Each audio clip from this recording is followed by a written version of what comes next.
اعوذ باللہ من الشیطان الرجیم بسم اللہ الرحمن الرحیم الحمد للہ رب العالمین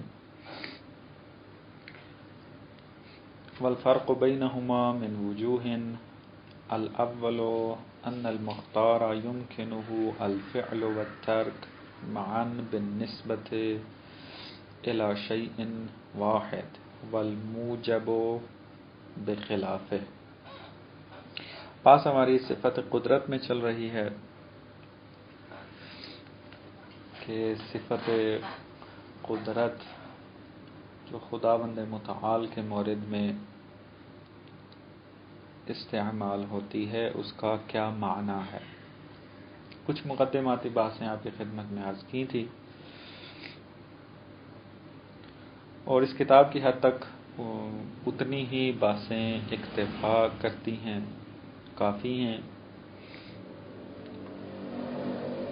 کیونکہ پہلی کتاب میں قال و قیل زیادہ کرنا اس سے ذہن مشوش ہوتا ہے، مطالب اتنے سمجھ میں نہیں آتے، چونکہ بعض مقدمات ابھی طے کرنے والے ہیں، جب تک وہ طے نہیں ہوں گے اس وقت تک دقیق ابحاث سمجھ میں نہیں آئیں گی۔ بعض اوقات بعض مدرسین کی ایک روش ہے اس قسم کی، مثلا جب ایک کتاب کو متن قرار دیتے ہیں تو اس میں اس کتاب سے بالاتر مطالب کو ذکر کر دیا جاتا ہے۔ اور معمولاً یہ تصور کیا جاتا ہے کہ یہ استاد بہت دقیق پڑھا رہا ہے، بہت اچھا پڑھا رہا ہے، لیکن عملاً دیکھا یہ گیا ہے کہ ایسے استاد کے شاگرد جو ہوتے ہیں اس کتاب پر مسلط نہیں ہوتے، چونکہ اس کا زیادہ زور یہ ہوتا ہے کہ کتاب کو تو تھوڑا بہت حل کرائے لیکن اضافی مطالب بھی دے دیتا ہے، تو ان طالب علم کا ذہن جو ہے وہ مشوش ہو جاتا ہے، مطالب کے اندر جو ہے وہ گم ہو جاتا ہے اور اصل کتاب کے بعض اوقات مطالب جو ہیں وہ رہ جاتے ہیں۔ یہ تجربہ کر کے دیکھا تھا، اس کا زیادہ فائدہ نہیں ہوا تو روش چینج کی اور پھر اسی نظریہ قائل ہوا کہ کتاب جب پڑھائی جائے متن کے ساتھ تو کوشش یہ ہو کہ اس کتاب کے لیول کے مطابق بات کی جائے۔ ہاں اگر کوئی کتاب اجتہادی لیول کی ہے وہاں پر چونکہ طلاب مقدمات طے کر کے آ چکے ہیں، مطالب ان کے ذہن کے اندر ہے، وہاں اگر تفصیلی گفتگو اگر ذکر بھی ہوتی ہے تو کوئی مذائقہ نہیں ہے۔ ایک مطلب جو کل آپ کی خدمت میں عرض کیا تھا کہ صفات ثبوتیہ کو بہت سارے بزرگان صفات سلبیہ کی طرف پلٹاتے ہیں، لیکن مقابل میں ایک بہت بڑی تعداد ہمارے ہی مکتب تشیع کے جو بزرگواران ہیں وہ اس نظریے کو نہیں مانتے۔ یہ جو کل میں بار بار ذکر کر رہا تھا کہ یہ نظریہ درست نہیں ہے، اس کا مطلب یہ نہیں ہے کہ مثلا میں طالب علم قبول نہیں کرتا، نہ، مراد یہ ہے کہ جو محققین ہیں اس فن کے اندر، علم کلام اور فلسفے میں اور الہیات کے اندر، ان میں ایک بڑی تعداد ہے ایسی کہ جو صفات ثبوتیہ کو صفات سلبیہ کی طرف پلٹانے والے نظریے کو قبول نہیں کرتی۔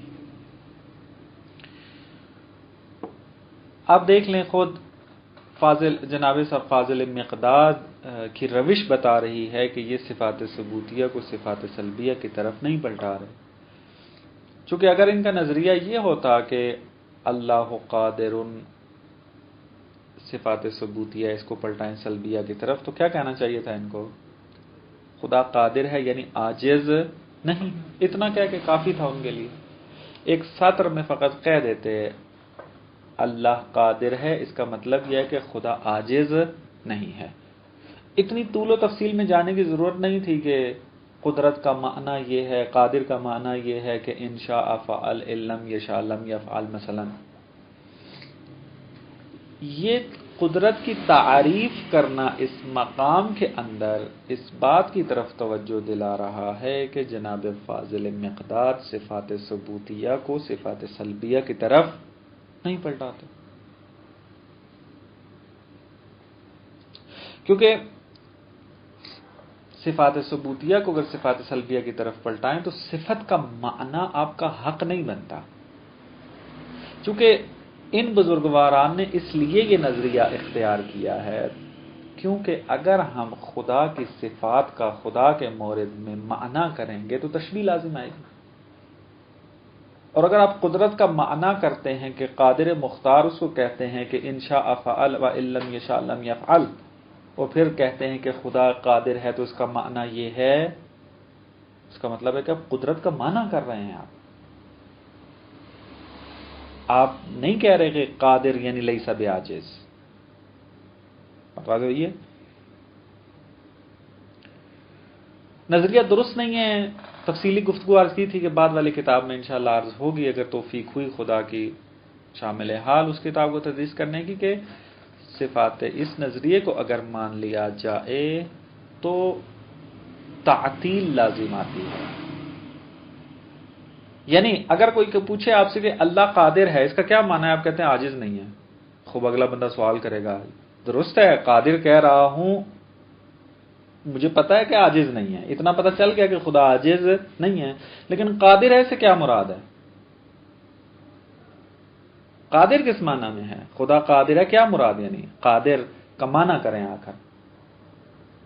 اگر وہ کہے گا نہیں مجھے نہیں پتا اس کا معنی کیا ہے، مجھے فقط اتنا پتا ہے کہ قادر یعنی عاجز نہیں ہے، لیکن قادر خود کس معنی میں ہے یہ مجھے نہیں پتا، کیا مطلب ہے اس سے؟ ہم معطلہ کے فرقہ معطلہ کے ساتھ مل گئے ہیں جا کر۔ معطلہ بھی یہی کہتے تھے، پہلا نظریہ جو تھا وہ کہتے ہیں خدا کی صفات چونکہ تشبیہ لازم آتی ہے پس خدا صفات نہیں رکھتا، اور یا پھر یہ کہتے ہیں کہ ہمیں نہیں پتا خدا عالم ہے، کیا معنی ہے؟ ہاں لامعدود، یعنی ہمیں نہیں پتا کیا ہے، ہم کہتے ہیں خدا عالم ہے لیکن معنی ہمیں نہیں پتا، تعطیل لازم آتی ہے، اور تعطیل مکتب تشیع کے نزدیک باطل ہے۔ تو پھر کوئی بندہ یہ سوال کرے گا اچھا آپ کو یہ بات سمجھ میں آ رہی ہے تو اتنے بزرگان کو سمجھ میں نہیں آئی تھی، شیخ صدوق علیہ الرحمہ سے لے کے شیخ مظفر تک کتنے سارے بزرگان ایسے گزرے ہیں۔ تو بات یہ ہے کہ بعض اوقات انسان ایک نقطے سے غافل رہ جاتا ہے، اب ضروری نہیں ہے کوئی شخصیت کتنی بڑی کیوں نہ ہو، ایک علمی میدان ہے، انسان محدود ہے، اس کی فکر لامحدود تھوڑی ہے، احاطہ نہیں رکھ سکتا اپنی تمام۔ انسان دیکھیں آپ جتنی بھی بڑی شخصیت بن جائیں آپ اپنے ہی افکار کے اوپر احاطہ کامل نہیں رکھتے، انسان ایک بات کرتا ہے کچھ دنوں کے بعد بھول جاتا ہے، اگلی دفعہ کچھ اور بات کہہ دیتا ہے۔ بہرحال یہ کہنا کہ فلانی شخصیت اتنی بزرگ تھی اور اس سے یہ نقطہ کیسے غافل رہ گیا، پھر یہ بعد والوں کے ذہن میں کیسے آ گیا، یہ اس کا مطلب یہ پھر اجتہاد کا دروازہ بند کر دیں، پھر علم کا دروازہ بند کر دیں، پھر بزرگوں نے جو کہا تھا سنیوں کی طرح بیٹھ جائیں، جو حنبل و شافعی و مالکی و حنفی نے کہا ہے اس کی بات مان لیں، بس پھر بعد میں اپنا سوچنا بند کر دیں، پھر یہی ہوگا، پھر یہی کہ جو شیخ صدوق نے کہا، جو علامہ مجلسی نے کہا، بس وہی کافی ہے، باقی پھر کتاب میں لکھنا اور پھر درس دینا اور کیا فائدہ ہے پھر اس کا۔ پھر شیخ صدوق کے اعتقادات کا ترجمہ کر کے وہ جناب مدارس میں دے دی جائے، کہا کہ اس کو مطالعہ کرو، بس کافی ہے، پھر یہ کافی نہیں ہے۔ یہ استدلال اس قسم کے کرنا یہ استدلال عالمانہ نہیں ہے۔ نقطہ ایک تھا جس سے یہ غافل رہ گئے بزرگان، وہ نقطہ کیا تھا کہ ان کو خلط ہو گیا مفہوم اور مصداق کے درمیان۔ جب ان بزرگواران نے یہ کہا کہ اگر ہم صفات کا معنی کریں گے اور پھر خدا کی طرف نسبت دیں گے تو تشبیہ لازم آئے گی، اور تشبیہ جو ہے وہ باطل ہے، بس ہم صفات ثبوتیہ کا معنی نہیں کرتے بلکہ صفات ثبوتیہ کو سلبیہ کی طرف پلٹا دیتے ہیں۔ جواب اس کا کیا ہے؟ جواب یہ ہے کہ تشبیہ تب لازم آتی ہے کہ جب آپ مصداق علم کو جو کہ انسان کے اندر ہے نسبت دیں خدا کی طرف، جس طرح کہ کہا تھا خدا عالم، انسان بھی عالم ہے، لیکن علم انسان جو ہے وہ ممکن الوجود ہے، وہ کیف نفسانی ہے، وہ کیا ہے؟ زائد بر ذات ہے، یہ مصداق علم ہے انسان کے اندر۔ اگر اس کی نسبت آپ خدا کی طرف دیں گے تو تشبیہ لازم آئے گی، لیکن اگر آپ مفہومی اعتبار سے تبیین کرنا چاہتے ہیں کہ علم کس معنی و مفہوم پر دلالت کرتا ہے، اس سے تشبیہ لازم نہیں آتی، آپ وہ مفہوم نسبت دے سکتے ہیں خدا کی طرف۔ چونکہ ان بزرگواران سے یہ نقطہ جو ہے وہ رہ گیا تھا اور غفلت ہوئی ان بزرگواران سے، تفکیک نہیں کر سکے مقام مفہوم اور مقام مصداق کے درمیان، لہذا قائل ہو گئے کہ صفات ثبوتیہ صفات سلبیہ کی طرف پلٹتے ہیں۔ اور یہ مقام بہت زیادہ ہے. آپ فلسفے میں جب آئیں گے آپ دیکھیں گے کتنے کتنے بڑے بڑے فیلسوفان نے یہ والا اشتباہ کیا ہے مختلف مقامات کے اوپر. متکلمین نے اس مقام میں اشتباہ کیا ہے، حتیٰ بعض فیلسوفان بھی شامل ہیں اس کے اندر. بات واضح ہوئی ہے؟ خوب اس سے زیادہ میں اس مطلب میں وارد نہیں ہونا چاہتا. یہ تذکر اس لیے دے دیا، ممکن ہے سننے والے مطالب کو صحیح فہم نہ کر سکے اور یہ تصور کرے کہ مثلا نظریے کی توہین ہو رہی ہے اس طرح کر کے. نہ، ایک ہے اس میں.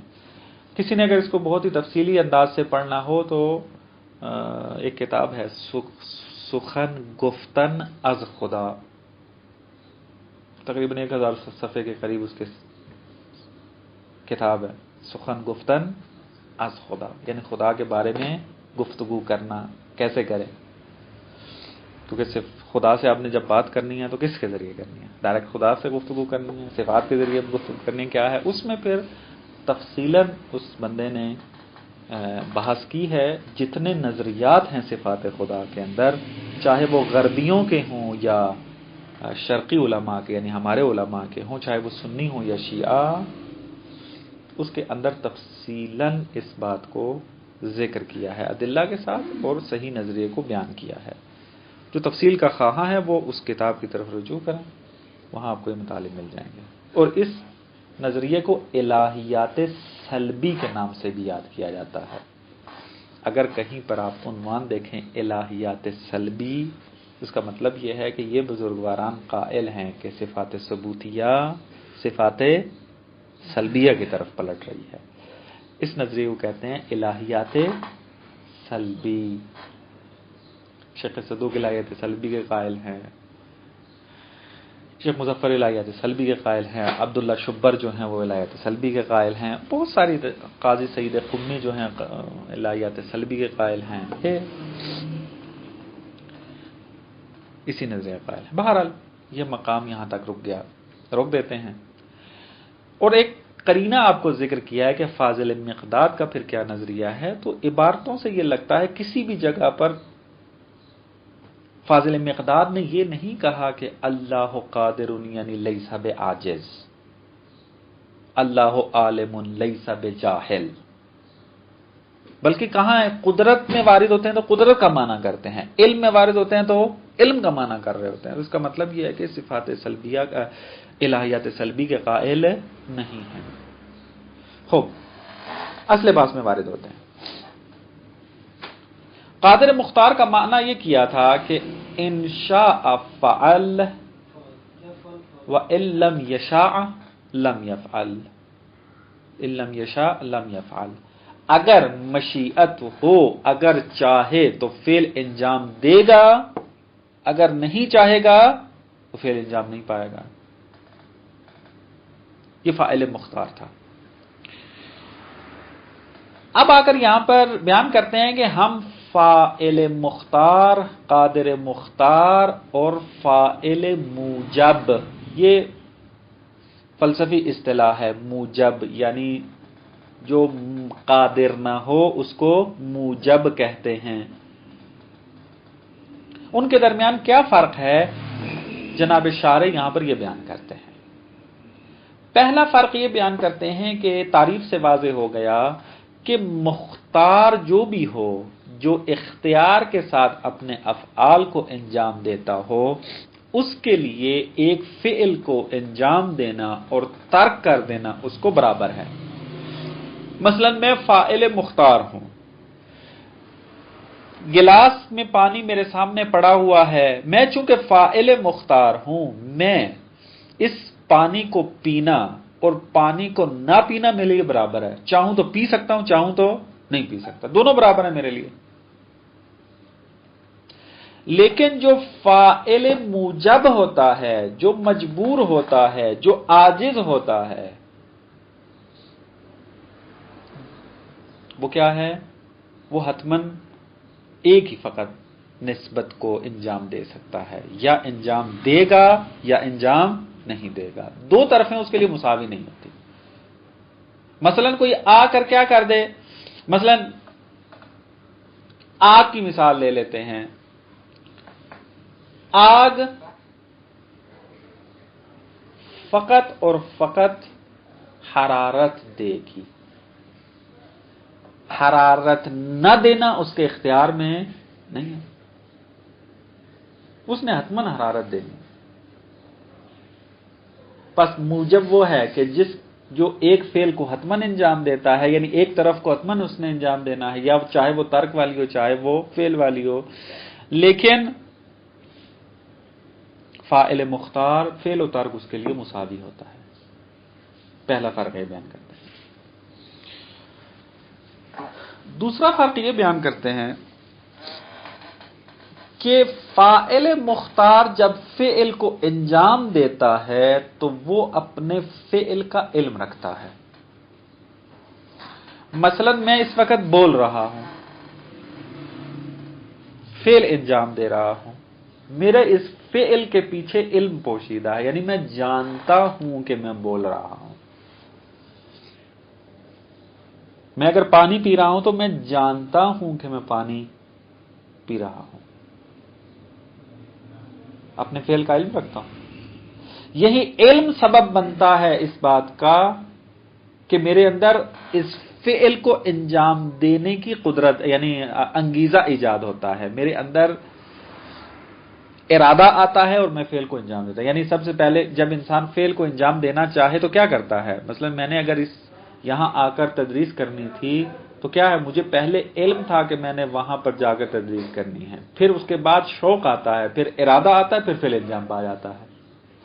بس جو بھی فاعل مختار ہوتا ہے، فعل انجام دینے سے پہلے اس فعل کا علم ہوتا ہے فاعل مختار کو، اسی وجہ سے وہ ارادہ کرتا ہے اور پھر فعل انجام دیتا ہے.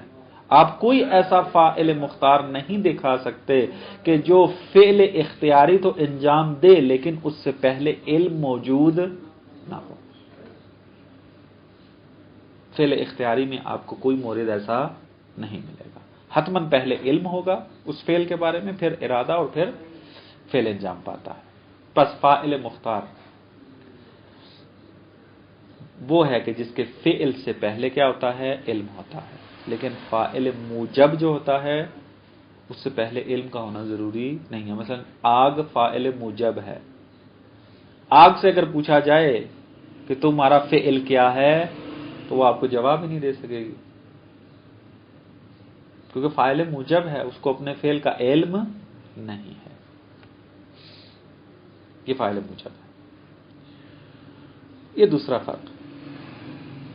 تیسرا فرق یہ بیان کرتے ہیں کہ فاعل مختار اگر ہے تو ہو سکتا ہے کہ فاعل مختار ابھی ہو لیکن اس کا فعل ابھی موجود نہ ہو. مثلا میں فاعل مختار ہوں، میں نے پانی پینے کا فعل انجام دینا ہے. چونکہ میں فاعل مختار ہوں تو یہ ہو سکتا ہے کہ میں تو ہوں لیکن ابھی پانی پینے کا فعل انجام نہ پایا جائے. پس فاعل مختار سے فعل متأخر ہو سکتا ہے. پہلے فاعل مختار ہو، اس کی ہویت ہو، ذات رکھتا ہو، لیکن فعل اس نے تحقق نہ بخشا ہو، بعد میں پھر فعل کو انجام دے. یہ فاعل مختار ہے. فاعل موجب کیا ہوتا ہے؟ جیسے ہی وہ فاعل موجب موجود ہوگا فعل بھی اس کے ساتھ ہوگا. ایسا نہیں ہو سکتا کہ فاعل موجب موجود تو ہو لیکن اس کا فعل موجود نہ ہو. جیسے آگ ہے، آگ جیسے ہی خارج میں آتی ہے حرارت ہمیشہ اس کے ساتھ ہوتی ہے. آپ کوئی ایسی آگ نہیں دکھا سکتے کہ جہاں آگ تو ہو لیکن اس میں حرارت نہ ہو، یعنی فاعل موجب تو ہو لیکن اس کا فعل نہ ہو.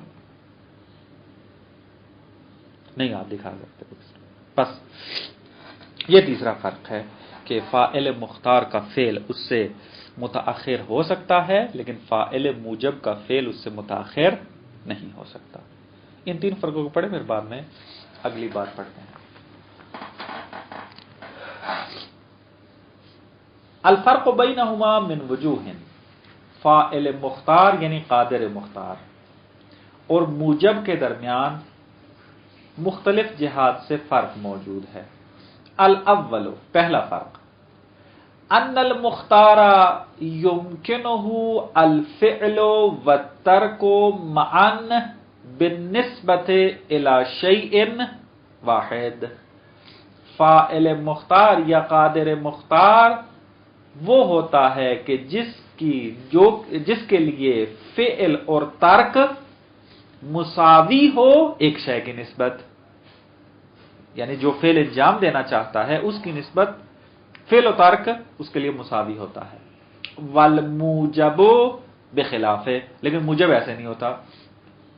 موجب جو ہوتا ہے وہ ایک ہی طرف اس کے لیے الزامی ہوتی ہے، امکان نہیں ہوتا۔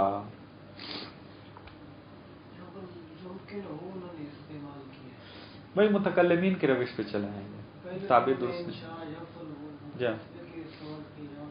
شاید ان کی مراد یہ ہے کہ انشاء فعل، ان لم یشاء لم یفعل، اور یمکنہ الفعل والترک، ان دو تعبیروں میں کوئی فرق نہیں ہے۔ ہاں موجب میں جو الزام ہوتا ہے اس کے مقابلے میں، ہاں عرض یہ کر رہا ہوں تعبیر درست نہیں ہے، چونکہ اس نظریے کے مطابق، متکلمین کے نظریے کے مطابق تو درست ہے، متکلمین یمکنہ ہی لے کر آتے ہیں، لیکن ایک نظریہ یہ بھی موجود ہے کہ انشاء فعل و ان لم یشاء لم یفعل، یہ والی تعبیر، اور یمکنہ الفعل والترک، یا کلام کی زبان میں مثلا یصح منہ الفعل والترک، یہ ایک جیسی تعبیریں ہیں، کوئی فرق نہیں ہے، اختلاف لفظی ہے فقط، فلاسفہ اور متکلمین میں ایک فرق ہے اس قسم کا۔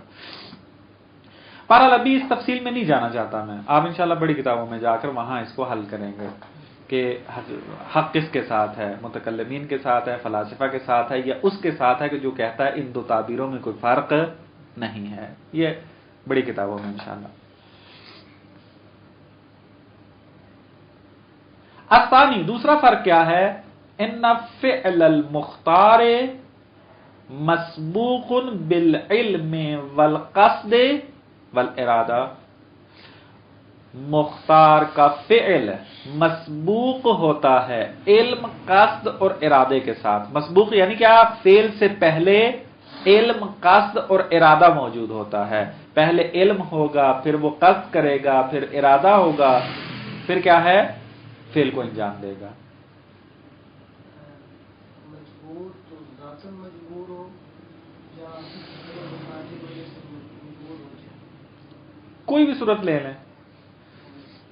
مثلا ایک شخص ہے انسان کو دیکھ لیتے ہیں، ہاں اگر وہ ذاتاً مثلا اس کے اندر کوئی ایپ پایا گیا کہ مثلا وہ مراض کو نہیں اٹھا سکتا، ان کے مختلف نام ہیں۔ مثلا اگر کوئی فالج کا مریض ہو اور کسی چیز کو نہیں اٹھا سکتا، اس کو کہتے ہیں عاجز، درست ہے؟ لیکن قصد اور ارادہ تو رکھتا ہے، کس کا، فعل کو انجام نہیں دے سکتا نا، عاجز ہے، فعل انجام نہیں پائے گا، بس قادر نہیں ہے۔ قادر کے مقابلے میں لیکن قصد اور ارادہ تو کر سکتا ہے نا، لیکن فعل انجام نہیں دے سکتا۔ فاعل مختار اس کو کہتے ہیں جو فعل کو انجام دے اور اس فعل سے پہلے علم، قصد اور ارادہ موجود ہو، لیکن عاجز تو فعل انجام نہیں دیتا، جائے کہ آپ کہیں کہ اس سے پہلے علم اور ارادہ موجود تھا، تو عاجز ہے، فعل انجام نہیں دے سکتا۔ فعل انجام نہیں دے سکتا لیکن قصد اور ارادہ اس کے اختیار میں ہے، وہ تو کر سکتا ہے، کر سکتا ہے لیکن فعل انجام نہیں دے سکتا، پس ہم اس کو قادر نہیں کہہ سکتے۔ ہماری بات قادر میں چل رہی ہے نا، ہم قادر نہیں کہہ سکتے اس کو۔ ہاں علم رکھنے میں قادر کہہ سکتے ہیں، یا مثلا کیا ارادہ رکھنے میں اس کو قادر کہہ سکتے ہیں کہ ارادہ اس کے ارادہ کرنے میں وہ قادر ہے، لیکن ہماری بات چل رہی ہے مثلا گلاس کا پانی پینا، مثلا فرض کریں اب وہ پانی، فالج کا مریض ہے بھائی، پانی نہیں پی سکتا، ہم قادر کہیں گے اس کی نسبت، اس کو نہیں کہیں گے کہ پانی پینے کے لیے قادر نہیں ہے، اصلا عاجز کہیں گے۔ میں یہ مطلب بیان نہیں کرنا چاہتا، تفکیک یہاں موجود نہیں ہے۔ مثلا قادر کے مقابلے میں چند نام سامنے آتے ہیں، ایک یہی عاجز ہے، فالج کا مریض مثلا جیسے ہوتا ہے۔ ایک بندہ ہوتا ہے کہ جس کی کن پٹی پہ کوئی بندوق رکھ کے آ کر کہے کہ مثلا تم اگر فلانا کام نہیں کرو گے تو میں گولی مار دوں گا تمہیں۔ اب وہ جو فعل انجام دے رہا ہے اس کو کہتے ہیں مجبور ہے، یہ مجبور ہے، اس کو عاجز نہیں کہیں گے کیونکہ عاجز نہیں ہے، فعل انجام دے رہا ہے وہ، لیکن کیا ہے، مجبور ہے۔ ایک جو تعبیر موجود ہے وہ ہے مضطر کی،